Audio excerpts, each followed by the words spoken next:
ఈ మధ్యలో స్టిచ్చింగ్ చేస్తున్నప్పుడు దారం అయిపోయిన తర్వాత ఈ రీల్స్ అనేవి చాలా మిగిలిపోయాయి అనమాట నా దగ్గర. సో వాటిని పడేయకుండా డిఐవై చేద్దామని చెప్పేసి అయితే చేస్తున్నాను ఈ దివాళీకి. సో ఉలెన్ థ్రెడ్ని ఫస్ట్ ఇలా రౌండ్గా వీడియోలో చూపిస్తున్నట్టుగా చుట్టుకొని తర్వాత దాన్ని మంచిగా ఒక బాల్ లాగా రెడీ అయ్యేలాగా చుట్టూ వేసుకుంటున్నాను. ఆ తర్వాత గోటాలు వేసి ఉంటుంది కదా, దాన్ని జస్ట్ ఇట్లా ఒక 4-5 సైడ్స్ అక్కడక్కడ వేసాను అనమాట, మంచిగా నీట్గా కనబడడానికి.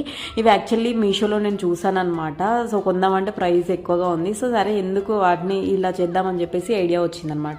తర్వాత ఒక బ్యాంగిల్ తీసుకున్నాను, దానికి కూడా ఉలెన్ థ్రెడ్ వేసేసి చుట్టూ లైక్ స్టార్ లాగా వచ్చేలాగా గోటాలేసి యాడ్ చేశాను. జస్ట్ సింపుల్గా హ్యాంగింగ్స్ లాగా యూస్ అవుతాయి అన్న థాట్లో చేశాను అనమాట.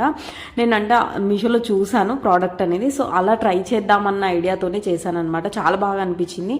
మీకు ఎలా అనిపించింది అనేది కూడా కమెంట్ చేయండి. అండ్ అలాగే నా డిఐవైస్ కూడా మీకు నచ్చినట్లయితే ఛానల్ని సబ్స్క్రైబ్ చేసుకోవడం అస్సలు మర్చిపోకండి. Thank you for watching.